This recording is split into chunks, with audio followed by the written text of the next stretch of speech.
Today we are going to interview a much celebrated lawyer of Patna Civil Court and High Court. He has fought cases for the biggies of Indian political arena. He has fought recently. He got the bail for Prashant Kishore, the Jan Suraj founder. Court बहस हुई और court ने bell दे भी दिया, लेकिन condition लगाया है कि 25,000 रुपये का राशि का एक PR बॉन्ड भर के देंगे प्रशांत किशोर। सारे लोग जरा एक बार आइए।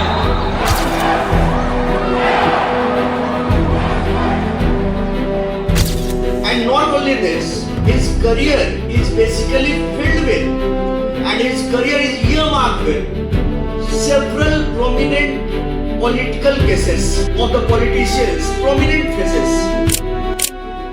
और एक केस जो सबसे प्रोमिनेंट केस है मेरे लिहाज से, वो बॉम्ब ब्लास्ट का case. People were suspecting that there might be some kind of bomb there. This bomb blast has taken place. You can see the smoke there. The people are running here and there. That bomb.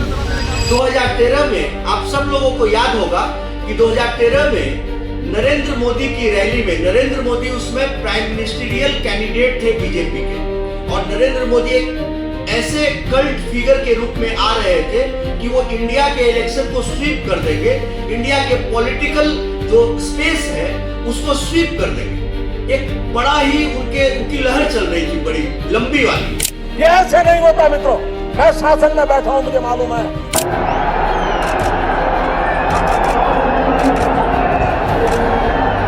तो bomb blast हो गया 2013 में हुंकार rally में। नरेंद्र मोदी को airport पे रोका गया, नरेंद्र मोदी नहीं रुके, बॉम्ब ब्लास्ट होता रहा।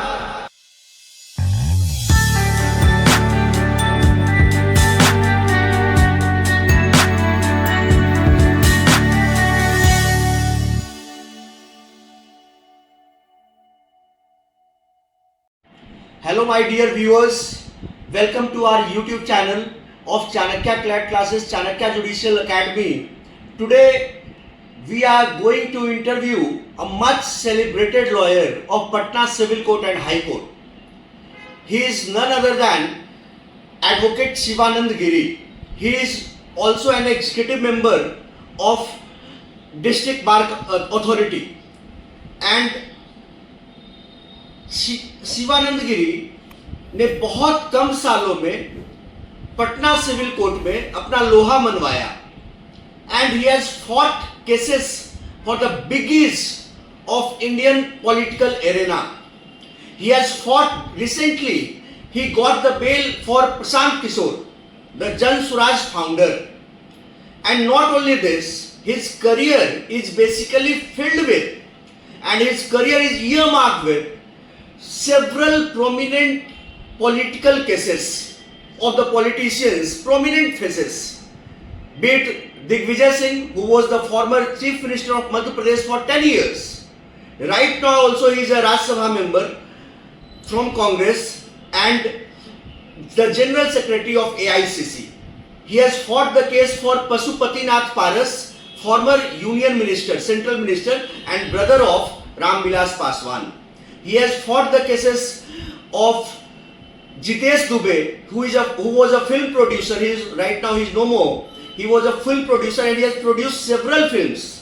And in his films, Ravi Kishan, Rani Chatterjee, they were the actors. And he fought the case of Jitesh Dubey also, and he got relief. He got relief for him several times. So आज आप सब लोगों के सामने मैं advocate Shivanand गिरी भाई साहब को लाया है ताकि आप इनके बारे में सीखें और समझें. और एक केस जो कि मैं बताना भूल गया था, जो सबसे प्रोमिनेंट केस है मेरे लिहाज से, वो बॉम्ब ब्लास्ट का केस है. 2013 में आप सब लोगों को याद होगा कि 2013 में नरेंद्र मोदी की रैली में, नरेंद्र मोदी उसमें प्राइम मिनिस्टरियल कैंडिडेट थे बीजेपी के, और नरेंद्र मोदी एक ऐसे कल्ट फिगर के रूप में आ रहे थे कि वो इंडिया के इलेक्शन को स्वीप कर देंगे, इंडिया के पॉलिटिकल जो स्पेस है उसको स्वीप कर देंगे। एक बड़ा ही उनकी लहर चल रही थी, बड़ी लंबी वाली। तो बॉम्ब ब्लास्ट हो गया 2013 में हुंकार रैली में। नरेंद्र मोदी को एयरपोर्ट पे रोका गया, नरेंद्र मोदी नहीं रुके, बॉम्ब ब्लास्ट होता रहा। फिर इसके जस्ट ठीक 1 महीने पहले बोधगया में भी बॉम्ब ब्लास्ट हुआ था और इन दोनों बॉम्ब ब्लास्ट के केस को इन्होंने ही देखा है। ये एक बहुत बड़ी बात है। NIA के अगेंस्ट में इन्होंने केस लड़ा। ललन सिन्हा NIA के वकील थे और उनके अगेंस्ट में ये केस लड़े। तो इनका बेसिकली जो करियर है, it's filled with and it's earmarked with, is highlighted with these biggest cases. So he is right in front of you. Shivanand ji, पहला सवाल आपसे मेरा यही है कि जो लिसनर्स आपको सुन रहे हैं, बहुत सारे एडवोकेट्स, लॉ एस्पिरेंट्स, जजेस भी सुन रहे हैं आपको, और बहुत सारे लोग जिनको कि पॉलिटिक्स में इंटरेस्ट है या फिर जो लॉ फील्ड से नहीं है लेकिन उनको लॉ के जो लेयर्स हैं वो समझना चाहते हैं कि कैसे क्या होता है, तो उनको सबसे आपका फर्स्ट रिमार्क क्या होगा? आपको सुनने के पहले आप कैसे क्या बोलना चाहिएगा उनको? सभी व्यूअर्स को मेरा नमस्कार। वकालत एक अपने आप में बहुत ही पाइस प्रोफेशन है और कानून की जानकारी सभी को होना अनिवार्य है, ऐसा सरकार मानती है, संविधान मानती है। कानून की जानकारी के अभाव में अगर कोई आपसे गलती हो जाती है तो आप यह कहकर नहीं बच सकते हैं कि मुझे यह पता नहीं था कि फलाना काम नहीं करने से या फलाना काम करने से कोई अपराध हो जाता है। तो कानून की जानकारी होना सभी के लिए जरूरी है और कानून का प्रभाव सभी के ऊपर है। जन्म लेने के पहले और मरने के बाद भी कानून सब पर समान रूप से प्रभावी रहता है। जमीन हो, आसमान हो, समुद्र हो, जल थल नभ, सब जगह कानून अपना काम करता है। इसलिए सभी को कानून जानना आवश्यक है, चाहे वो किसी भी प्रोफेशन में। बिल्कुल शिवानंद जी, आपका कहना बिल्कुल सही है, क्योंकि एक लॉ में हमारा मैक्सिम भी है, इग्नोरेंसिया जुरिस नॉन एक्सक्यूज एक्ट। Ignorance of law is no excuse. We must know the law of the land. लेक्स लोकाई हम लोग को पता होना चाहिए। तो इस सीरीज में व्यूअर्स, क्योंकि इनका करियर तो बड़ा लंबा है, 22 साल 27-25 साल का करियर है, तो उतना करियर हम लोग एक वीडियो में तो इसको सब कुछ को नहीं टेक ओवर कर सकते हैं, समझ सकते हैं। तो एक इस सीरीज में जो इनके साथ हमारा कॉन्वर्सेशन होगा, इस सीरीज का पहले वीडियो में हम लोग प्रशांत किशोर के बारे में बात करेंगे, क्योंकि प्रशांत किशोर को लेकर के एक बहुत बड़ा वर्ग बिहार में बन रहा है जो कि उनको लाइक कर रहा है, उनके इनिशिएटिव को समर्थन मिल रहा है। Across the party lines, across the caste lines, across the religious verbatim, they all are liking the initiative of Prashant Kishor. उनके मुद्दे को लोग पसंद कर रहे हैं कि पलायन रोकने की बात कर रहे हैं, रोजगार की बात कर रहे हैं, शिक्षा की बात कर रहे हैं। और प्रशांत किशोर के ऊपर जब केस हुआ तो इन्होंने ही उनका बेल सिक्योर किया, इन्होंने ही उनको रिलीफ दिलाया। तो सबसे पहले ये बताइए कि प्रशांत किशोर का केस आया कैसे आपके पास? वो इतने बड़े आदमी हैं, कैसे केस आया? मेरे सीनियर पटना हाई कोर्ट में हैं श्री यदुवंश गिरी, जो कि गवर्नर, बिहार के गवर्नर के एडवाइज़र भी रहे हैं। तो सबसे पहले वो जुड़े प्रशांत किशोर जी के साथ। मैंने उनसे कहा था कि मुझे भी अच्छा लगता है प्रशांत किशोर जी की बातें, मैं भी जुड़ना चाहता हूँ। उन्हें प्रसन्नता हुई। इसी बीच BPSC का आंदोलन, स्टूडेंट्स आंदोलन गांधी मैदान में चलाए, जिसमें प्रशांत किशोर जी भी पार्टिसिपेट किए। इसी में ये हल्ला हंगामा हुआ, लाठी चलाए, थाना पुलिस ने लाठी चलाया, कई लोगों को अरेस्ट भी किया और FIR दर्ज हुआ। तो पहला जो FIR दर्ज हुआ तो उसमें अरेस्टिंग नहीं हुई थी प्रशांत किशोर जी की, और अगले बार जब धरना प्रदर्शन चल रहा था तो रात में फिर लाठीबाजी हुई और अरेस्ट हो गए प्रशांत किशोर जी।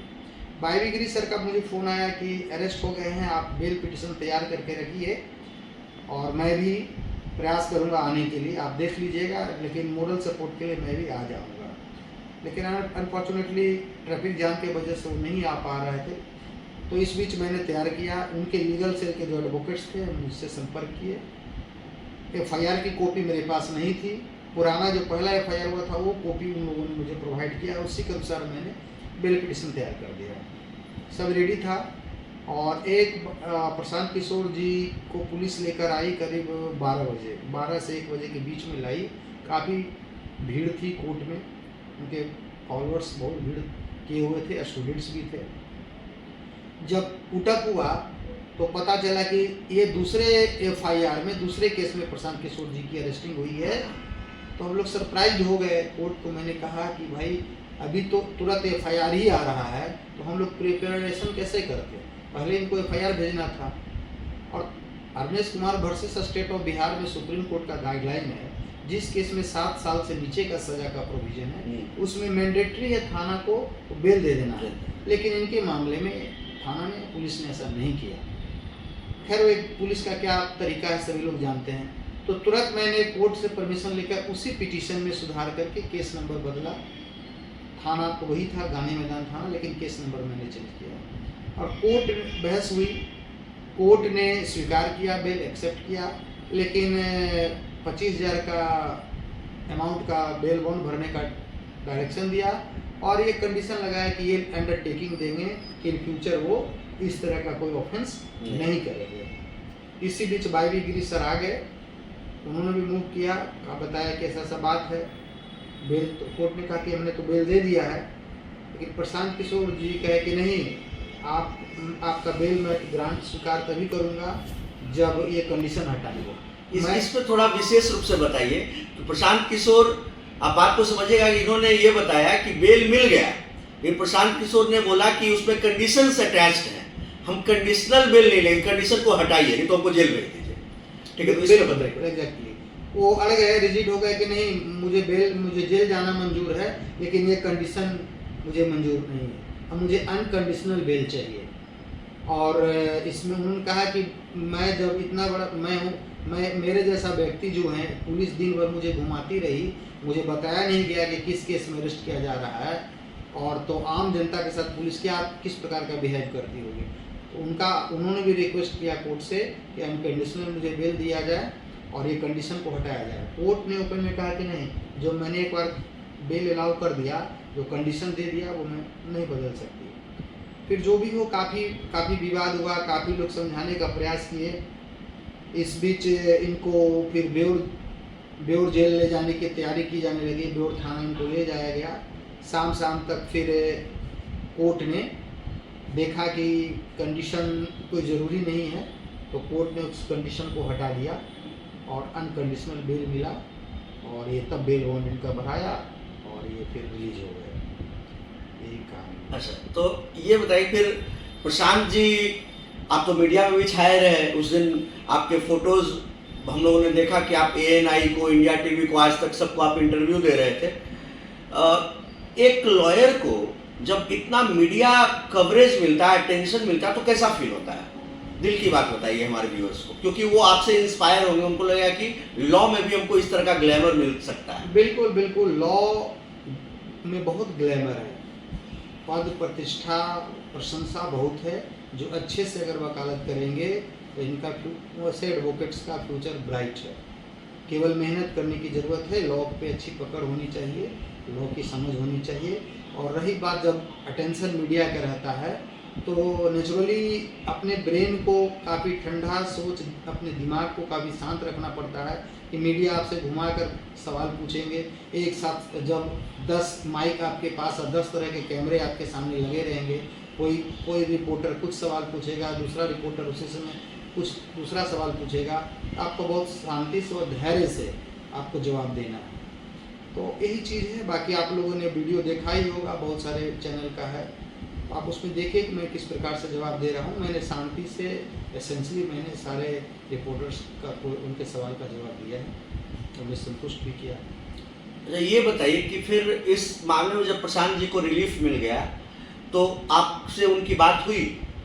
फोन पे तो जरूर बात हुई होगी। फिर बिल्कुल फिर वो अभी कुछ 10-15 दिन के बाद एक मीटिंग ऑर्गेनाइज किए और एक एडवोकेट्स की टीम वो तैयार करना चाहते थे। तो हम लोग सभी लोग गए, हमारे Patna civil court, high court के और अदर डिस्ट्रिक्ट से भी वकील गए, उनसे मिले, सारी बातें हुई। पर्सनली मुझे भी कहने का मौका मिला, तो मैंने उनसे कहा कि जो अंग्रेज़ के ज़माने का बनाया हुआ पुलिस एक्ट है, उसमें मामूली सुधार हुआ, बहुत ज़्यादा बदलाव नहीं हुआ है, उसमें बदलाव की ज़रूरत है। तो अगर सरकार बनती है तो बिहार में जो लोकल लॉ है पुलिस का, उसमें एक बहुत कुछ चेंजेस करने की ज़रूरत है। जैसे अगर सुप्रीम कोर्ट ने डायरेक्शन दिया है, high court, Patna high court का भी डायरेक्शन है, Arvind Kumar versus state of Bihar के गाइडलाइन को स्ट्रिक्टली फॉलो करना है, वो नहीं कर रही है। तो इस पर आप बनाएं। पुलिस अभी 100 BNS के सेक्शन 115 है, जिसमें अनावश्यक पुलिस अगर आपको गाली गलौज करती है, मारपीट करती है, लपट थपड़ करती है, तो उन पर केस हो सकता है और उन पर उनको सज़ा भी हो सकती है, फाइन भी है और कारावास भी है। तो वो कानून जिनको जानकारी नहीं है उनके लिए प्रॉब्लम है। अगर आप कानून के जानकार हैं तो डायरेक्ट पुलिस से मत भिड़िए, आप अपना कलम चलाइए और दिमाग चलाइए। कोर्ट में उनके खिलाफ, हाई कोर्ट में एक अगर रिट लगा देंगे तो सस्पेंड, थाना का थाना सस्पेंड हो जाता है। ऐसा कई मामलों में हुआ है। तो डायरेक्ट पुलिस से मत भिड़िए, क्योंकि उसके पास हथियार होता है, आपके पास कलम होता है। तो आप अगर कहीं कोई गलती कुछ पुलिस कर रही है तो आप आराम से एविडेंस कलेक्ट करिए और कोर्ट में आइए। सिविल कोर्ट से तो बहुत रेमेडीज नहीं मिलेगा, लेकिन हाई कोर्ट रगड़ देगी पुलिस को। ऐसा कई मौके पर हाई कोर्ट ने किया। बहुत सारा वीडियो भी वायरल हुआ है इस पर, कोर्ट वीडियोस जो चलता है उसमें आप लोग देखें भी। बिल्कुल जो गाली गलौज करता है, पुलिस लपट फपड़ करता है, तो बिल्कुल सही बात कर रहे हैं आप। तो हाई कोर्ट में ऐसा देखिएगा कि डीजीपी को भी बाहर खड़ा कर देते हैं, डीजीपी के ऊपर फाइल फेंक दिया जाता है, ठीक है। तो पुलिस बहुत बार निरंकुश हो जाती है, उनको अपने राइट्स का, ड्यूटीज का कुछ एहसास ही नहीं होता, वो एक्सटेंड कर जाते हैं, एक्सीड कर जाते हैं, इंक्रोच कर जाते हैं, ठीक है। इस पे मैं और कहूँगा वो इसलिए हो जाता है कि पुलिस को लॉ की जानकारी नहीं होती है। चूंकि इंस्पेक्टर की बहाली जो होती है उसके लिए सिंपल ग्रेजुएशन की जरूरत है, LLB की जरूरत नहीं है। लेकिन ये मैंने मांग भी किया सोशल मीडिया के में, मैंने लिखा भी है कि अगर इंस्पेक्टर जो स्पेशल LLB जो किया हुआ हो, जो डिग्री हो, बैचलर डिग्री लॉ की हो, उसमें से अगर लिया जाए तो बिहेव, पुलिस का बिहेव बहुत बदल जाएगा और जनता को इससे सहूलियत मिलेगी, पब्लिक फ्रेंडली बनेगी, पीपल्स फ्रेंडली बनेगी। क्योंकि जो कानून को जानता है वही कानून से डरता है। जिसको कानून की जानकारी नहीं है उसको कानून से डर नहीं लगता है। जैसे एक बच्चे को सांप से डर नहीं लगता, लेकिन बड़े को लगता है, क्योंकि वो जानता है कि सांप काट भी सकता है, बच्चे को नहीं पता रहता। ये चीज पुलिस के साथ हुई। एक मैं आपसे इंटरेस्टिंग बात बताता हूँ कि बहुत थाने में आप ये देखिएगा, आपने भी देखा ही होगा, आपका इतना लंबा करियर है, कि थाने में बहुत सारे थाना प्रभारी या IO वगैरह जो SI वगैरह रैंक के होते हैं, वो लोग एक रजिस्टर रखते हैं, उसमें अपने टर्म्स में लिखे होते हैं, माथा फूट जाएगा तो ये सेक्शन लगा देना है, गोली चल जाएगा तो ये सेक्शन लगा देना है। उसको कोई बेयर एक्ट वो नहीं रखे हुए हैं, वो बेयर एक्ट पढ़ ही नहीं रहा, वो अपने भाषा में कुछ जो होता है, छीन लिया, चेन पकड़ लिया तो साड़ी खींच दिया, पल्लू वो इस तरह से लिखे हुए कि ये सेक्शन लगा देना है। तो लॉ की ट्रेनिंग बहुत जरूरी है, लॉ का जानना बहुत जरूरी है। हमारे जो अभी गिरीश जी बोल भी रहे थे कि पुलिस में रिफॉर्म्स नहीं हुए, बहुत पहले का चला आ रहा है, उसी को लेकर के ब्रिटिशर्स काल से, अंग्रेज के काल से वो चला आ रहा है। और अभी बहुत सारे, नरेंद्र मोदी ने बहुत सारे लॉज को रिपील किया, हटा दिया, रिडंडेंट कर दिया। लेकिन अब हमारा पूरा IPC बदल गया, हमारा CRPC बदल गया, हमारा एविडेंस लॉ बदल गया, लेकिन अभी भी बहुत सारी चीजों में पुलिस एक्ट में बदलाव नहीं हुआ। हाँ, बिल्कुल बदलाव नहीं हुआ है, उसको भी जगह पे थोड़ा सा चेंज हुआ है, लेकिन मतलब बेसिक स्ट्रक्चर पुलिस एक्ट का जो है वो बरकरार है। और जबकि कितनी बार ये मुद्दा उठा, लॉ कमीशन ने इस मुद्दे को कितनी बार उठाया है। बिल्कुल। तो इन सब मुद्दों पे आज आप हमारे एडवोकेट शिवानंद गिरी जी से प्रशांत किशोर के केस के विभिन्न पहलुओं को आपने जाना है, समझा है। इससे आपको रूबरू कराने का एक सबसे बड़ा रीजन ये है, पर्पस ये है कि आप लॉ की तरफ इंक्लाइन हो, वकालत की तरफ, लिटिगेशन की तरफ आप आए और समाज को एक नई दिशा दें, बेजुबान की आवाज बने, जिनके पास कुछ भी नहीं है, जो अंतिम पायदान पे खड़ा है, पंक्ति में आखिरी बंदा वो है, उसके लिए एक आवाज बने, जो गरीब गुरबा लोग हैं उनके लिए एक आवाज बने। और आप अगर उनको न्याय दिलाएंगे तो उनका भविष्य जो है सुनहरा हो जाएगा, और आगे आने वाला कल उनके जो बाल बच्चे हैं वो भी लाइफ में आगे बढ़ पाएंगे। बहुत बार ऐसा होता है कि अगर कोई एक केस हो जाता है वो परिवार इतना दब जाता है क्योंकि वो हैंड टू माउथ की स्थिति में है, और केस हो जाता है, वो एक्सपेंस, वो frustration, mental frustration, financial incapacity इतना उसको ट्रॉमेटाइज कर देता है कि वो परिवार टूट जाता है। वो अगला जनरेशन पढ़ाई क्या करेगा उसी में खप जाता है, केस मुकदमा लड़ने में केस मुकदमा लड़ने में निकल जाता है। हम लोग शिवानंद गिरी जी के साथ नेक्स्ट वीडियो में दिग्विजय सिंह के केस के बारे में बात करेंगे और आप सब लोगों को रूबरू कराएंगे। Till then, thank you for watching. जय हिंद, जय श्री राम।